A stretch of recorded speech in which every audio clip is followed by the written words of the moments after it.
Hello good morning मेरे प्यारे दोस्तों।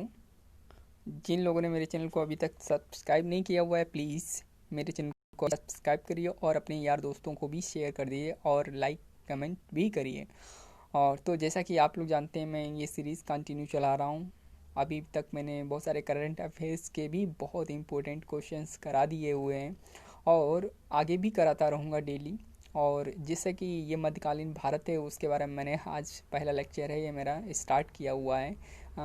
मैं ऐसी आशा करता हूँ कि आपको ये आज जो समझाने जा रहा हूँ बहुत ही इम्पोर्टेंट होगा और इस तरीके से समझाऊँगा ताकि आपके दिमाग में चीज़ें क्या है ना डायरेक्ट हिट करें। तो उस तरीके से कॉन्सेप्ट क्लियर कराऊंगा और इस तरीके से मैंने ये फॉर्मेट बनाया हुआ है। मैंने खुद से ये अपना नोट्स तैयार करके फिर मैं आपको प्रोवाइड करा रहा हूँ ये और समझाने की कोशिश कर रहा हूँ। तो मेरे प्यारे दोस्तों, आई होप वीडियो के लास्ट तक बने रहें, समझने की कोशिश करें। और आपको ये वीडियो की जो पीडीएफ है मेरे टेलीग्राम पे मिल जाएगी। अगर वहाँ से नहीं मिल पा रही है तो आप स्क्रीनशॉट भी ले सकते हैं पढ़ने के बाद में, ताकि आपको चीज़ें बखूबी अच्छी तरह याद हो जाएं। तो मेरे प्यारे दोस्तों, शुरू करते हैं बाबर के बारे में। बाबर क्या एक बहुत ही शक्तिशाली था। वो शक्तिशाली इसलिए था कि बाबर जो 11 साल की उम्र में ही शासक बन बैठा था। तो सबसे बड़ी उसकी विजय वहीं हो गई थी जब उसने 11 वर्ष की आयु में भी ये सोचना शुरू कर दिया था कि मैं शासक बनूंगा, और वो शासक बना। तो आज की डेट में क्या होता है, लोग 30-40 ईयर के हो जाते हैं तब सोचते हैं कि मैं कुछ करूंगा। तो इस तरीके से पहले नहीं होता था। तो पहले जिसको जो करना होता था पहले से ही ठान के बैठता था कि मुझे कुछ करना है। जी हाँ मेरे प्यारे दोस्तों, इसमें यही लिखा हुआ है कि मुगल वंश का संस्थापक कौन था? बाबर था। जो पहला हमारा उसमें लिखा हुआ है ये कि जो मुगल वंश है उसके संस्थापक कौन थे। तो यहाँ पे बाबर क्या है, बाबर जो मुगल वंश है उनके संस्थापक बाबर थे। जो नेक्स्ट इसमें ये पॉइंट ये कह रहा है कि जो यानी कि इनका जो जन्म हुआ था 1483 AD, मतलब ईसा पूर्व में हुआ था। फरगना मध्य एशिया में हुआ था, फरगना मध्य एशिया में हुआ था इनका जन्म। तो इनके पिता का नाम क्या था? इनके पिता का नाम था उमर शेख मिर्ज़ा। इनके पिता का नाम था उमर शेख मिर्ज़ा। जो मतलब उमर शेख मिर्ज़ा थे ये इनके मतलब जो पापा ये बहुत ही अपने उदारवादी व्यक्ति थे। तो हिंसा न करना इनके प्रवृत्ति थी। तो इस तरीके से इनके पिताजी उनकी देखरेख करते थे। फिर इसके बाद इनका जन्म मतलब हुआ तो इन्होंने क्या किया, बड़े होकर जब 11 वर्ष की आयु में पहुँचे तो इन्होंने क्या किया, खुद अपना शासक बनने के लिए इन्होंने बहुत ही चीज़ें क्या की हैं, सीखी। तो अब इनकी माता का नाम जान लेते हैं। तो माता का नाम था कुबलुग निगार खानम। इनका माता का नाम था कुबलुग निगार खानम, इनकी माता का नाम था, बाबर की माता का नाम। तो इन्होंने लिखा हुआ है, अगला पॉइंट ये कह रहा है कि 1494 में यानी 1494 वर्ष, ये 1494 AD में 11 वर्ष की आयु में फरगना का शासक बना। तो जी हाँ, फरगना में ही जन्म हुआ था और वहीं के शासक बने थे, यानी फरगना मध्य एशिया में आता है। तो आई होप ये उनके पिता का नाम उमर शेख मिर्ज़ा और माता का नाम कुबलुग निगार खानम था। तो इन्होंने क्या किया, 11 वर्ष की आयु में फरगना के शासक बने थे। ये पॉइंट आपको क्लियर हो गए होंगे, बखूबी याद भी हो रहे होंगे। तो मेरे प्यारे दोस्तों आगे चलते हैं। इनके यानी बाबर के 4 पुत्र थे। बाबर के कितने पुत्र थे? 4 पुत्र थे। कभी कभी क्वेश्चन पूछ दिया जाता है, ऑप्शन दिया जाता है कि 4 ऑप्शन दिए जाते हैं, हुमायूं, हिंदाल, कामरान और फिर दूसरा विजय बहादुर, ऐसे नाम दिए जाते हैं। उसमें से ये कहा जाता है कि बाबर के 4 पुत्रों के नाम में से एक का नाम नहीं है। तो ऑप्शन हमारा वही होगा जो करेक्ट इसमें ना हो। तो ठीक है, तो इस तरीके से 4 पुत्रों के नाम याद कर लेते हैं। कैसे? पहला नाम हुमायूं, सब लोग जानते हैं हुमायूं। हुमायूं के बारे में विशेष चर्चा हम करेंगे अलग से। तो बाकी फिर हिंदाल, फिर कामरान, फिर अस्करी। अस्करी मतलब 4 भाई थे ये हुमायूं। हुमायूं के पिता का नाम था हमारे बाबर। तो जो हुमायूं थे उन्होंने क्या किया था, इनको पराजय कर दिया था, इनको डिफीट कर दिया था तीनों को। अपने साम्राज्य में क्या हुआ, अपने साम्राज्य को हथिया लिया, ठीक है, पूरी तरह से बखूबी। तो इस तरीके से ये हुमायूं का ही शासक बना रहा बाबर के बाद में। इसने ही जो इनका बाबर का साम्राज्य संभाला, यानी उत्तराधिकारी लास्ट में बनता है बाबर का, हुमायूं। ठीक है, तो नेक्स्ट पॉइंट की ओर बढ़ते हैं मेरे प्यारे दोस्तों। इसमें लिखा हुआ बाबर द्वारा लड़े गए प्रमुख युद्ध, हाँ बैटल। तो ये बाबर द्वारा जो लड़े गए हैं प्रमुख बैटल, उनके बारे में चर्चा करते हैं। चर्चा ये करते हैं कि इनको याद भी करने की तरीका मैं बताऊंगा कैसे याद करते हैं मेरे प्यारे दोस्तों। तो आई होप आप लोग पहले से ही जानते होंगे, नहीं जानते तो आज सीख लीजिए कैसे याद करना है। पानीपत का प्रथम बैटल यानी कि युद्ध 1526 ईसा पूर्व में हुआ था। तो जब 1526 ईसा पूर्व में हुआ था, यानी कि पानीपत का प्रथम युद्ध, तो ये किसके बीच में होता था? इब्राहिम लोदी और बाबर के बीच में हुआ था। इब्राहिम लोदी और बाबर के बीच में हुआ था। तो क्या हुआ था, बाबर विजय हो गया था। बाबर ने ये पहले जान लीजिए आप, बाबर ने जो 4 युद्ध लड़े हुए हैं ये सब में विजय रहा है।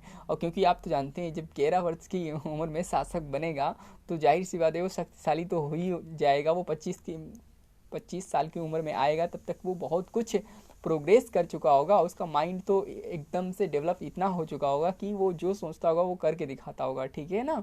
तो मेरे प्यारे दोस्तों, आई होप आप समझते होंगे ना, 11 वर्ष की उम्र में शासक बनना बहुत मामूली बात नहीं है। तो आज की डेट में 11 साल का बच्चे जो है ना, अभी उससे कहो कि सही से हैंड राइटिंग भी नहीं बनती है, तो उस तरीके से दूध पीते बच्चे नज़र आते हैं। लेकिन नहीं, कुछ बच्चे क्रेजियस होते हैं, वो अपना कमाल कर जाते हैं। तो ठीक है, कोई बात नहीं, खैर जैसा था वैसा नहीं रहता है, लोग चेंज कर देते हैं अपनी लाइफ को, है ना। तो फिर क्वेश्चन नंबर, हाँ इसमें बात कर रहे थे बैटल्स की। तो पानीपत का प्रथम बैटल 1526 में हुआ था इब्राहिम लोदी व बाबर के बीच में। तो बाबर क्या हुआ था, विजय हो गया था। लास्ट में ट्रिक मैंने लिखी हुई है, इसको मैं बाद में बताऊँ, पहले ये पढ़ लेते हैं कैसे क्वेश्चन। फिर क्या लिखा हुआ है दूसरा, खानवा का युद्ध जो हुआ 1527 में राणा सांगा और बाबर के बीच में था। राणा सांगा और बाबर के बीच में, और बाबर भी विजय इसमें हो गया था। जो नेक्स्ट मतलब लड़ा इसने युद्ध, चंदेरी का युद्ध लड़ा उसमें 1528 में मेदिनी राय और बाबर के बीच में। तो बाबर इसमें क्या हुआ था, विजय हो गया था। और फिर ये फोर्थ उसने बैटल लड़ा हुआ था घाघरा का युद्ध उसने 1529 में लड़ा था अफगानों और बाबर के बीच में हुआ था ये, यानी कि 1529 में घाघरा का युद्ध हुआ था अफगानों और बाबर के बीच में। और बाबर क्या हुआ था, इसको बाबर विजय हो गया था, बाबर ने इसको डिफीट कर दिया था, यानी हरा दिया था। तो ट्रिक हमारी ये कहती है कि पान खा चांद पर घूमो, यानी कि पान खाओ चांद पर घूमो। तो इस तरीके से देखो, पास से क्या होगा, पानीपत का प्रथम बैटल। तो पानीपत का प्रथम युद्ध 1526 में हुआ था इब्राहिम लोदी व बाबर के बीच में। तो बाबर क्या हुए थे, विजय हो गए थे। दूसरा बैटल यानी कि जो खानवा का युद्ध हुआ 1527 में, वो 1527 में हुआ, तो वो किसके बीच में हुआ था, राणा सांगा और बाबर के बीच में हुआ था। बाबर भी इसमें विजय रहा था, यानी कि विनर यही रहा था बाबर ही। जो तीसरा लड़ा गया चंदेरी का युद्ध, चंदेरी यानी कि इसमें लिखा हुआ है चांद पर घूमो, यानी पहले पान खाओ, यानी कि पानीपत का प्रथम युद्ध लड़ो, ठीक है, पान खाओ, पानीपत का प्रथम युद्ध लड़ो, किसके बीच में, इब्राहिम लोदी व बाबर के बीच में। बाबर विजय हो जाते हैं। फिर उसके बाद में जाओगे तो क्या करोगे आप, खाने के बाद में आप क्या करोगे, चांद पे घूमोगे। चांद के मतलब चंदेरी का युद्ध, और खा का मतलब खाओगे तो खानवा का युद्ध। खानवा का युद्ध खा से बनेगा हमारा खानवा का युद्ध। तो खानवा का युद्ध कब होता है, पान खाने के बाद में। अब पान हम खाते हैं तो हम खानवा का युद्ध करने के लिए चले जाते हैं। फिर खानवा यानी कि खा लेते हैं, फिर युद्ध, फिर क्या करते हैं हम लोग, चांद पर घूमने चले जाते हैं, चंदेरी का युद्ध। और फिर घूमनो यानी कि घाघरा का युद्ध। तो इस तरीके से आप याद कर सकते हैं, यानी कि आप पान खाओ यानी कि पानीपत का प्रथम बैटल जो 1526 में हुआ था, और फिर आपका खानवा का युद्ध 1527 में हुआ था राणा सांगा और बाबर के बीच में। और तीसरा हमारा चांद पर यानी कि चांद, तो चंदेरी का युद्ध 1528 में हुआ था मेदिनी राय और बाबर के बीच में, बाबर विजय हुआ था। फिर आप लास्ट में क्या करेंगे, घूमेंगे, है ना। जब सारे आप विजय ही हो जाएंगे सारी जगहों से, तो आप क्या करेंगे, फ्रीडम होके घूमेंगे। तो घाघरा का युद्ध 1529 में लास्ट अफगानों और बाबर के बीच में, तो बाबर विजय हुए थे। हमने बताया था पहले ही, ये मतलब चारों बैटल में बाबर ही विजय रहे थे।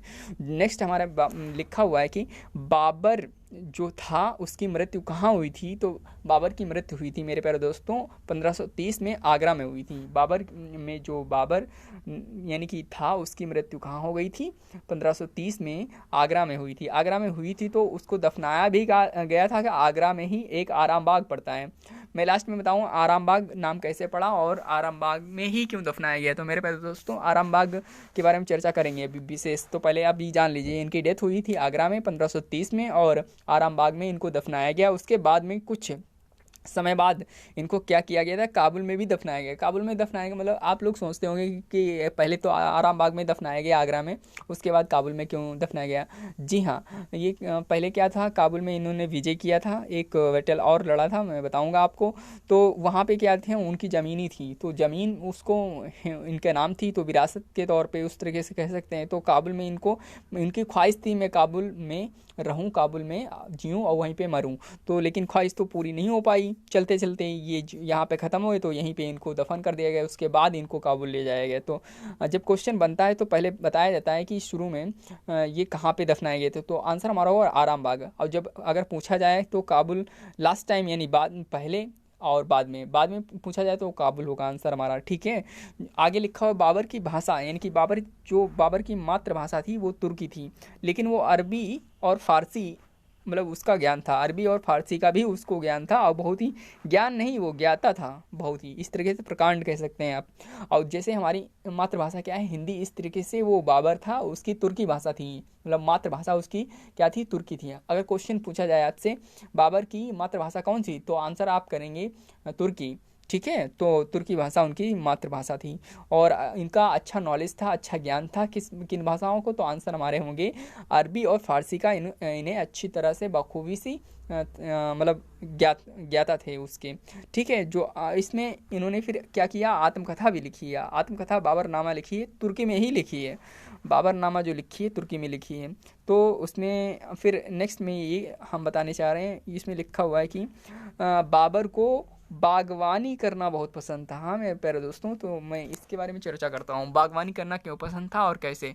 तो ये हमारा क्वेश्चन भी है, अगर पूछा जाए बाबर की जो फेवरेट चीज़ें थी क्या थी, दारू थी हमारा, या नाच गाना करना पसंद था, ढोल मजीरे बजाना था, घूमना पसंद था, तो ये ऑप्शन में होगा बागवानी करना पसंद था। तो आंसर हमारा क्या होगा, बागवानी करना पसंद था, किसको, बाबर को। जी हाँ मेरे प्यारे दोस्तों। और अगर शाहजहाँ के बारे में पूछा जाए तो वो चित्रकारी थे, बहुत सारी चीज़ें उन्होंने की डेवलप की, बहुत सारी इमारतों को बनवाया, ठीक है। तो इस तरीके से अगर शाहजहाँ आ जाए तो आप कहेंगे मूर्तिकारी चित्रकारी, अगर बाबर आ जाए तो वो क्या रहेंगे हमारे, बागवानी। तो बाबर का उत्तराधिकारी लास्ट में उनका बेटा हुमायूं बना, जो हमने बताया था आपको पहले ही पॉइंट में, तो उसमें बाबर का उत्तराधिकारी हुमायूं बना लास्ट में।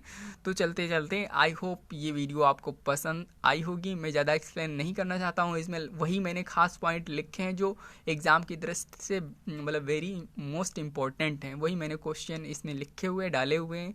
आई होप ये वीडियो आपको पसंद आई होगी, और इस तरीके से आप स्क्रीनशॉट लेके समझ भी सकते हैं, और ये वीडियो आप दोबारा भी देख सकते हैं डाउनलोड करके। और इसकी PDF फाइल पाने के लिए मेरे टेलीग्राम उसको ग्रुप को ज्वाइन करें, तो आपको टेलीग्राम पे ये PDF फाइल मिल जाएगी।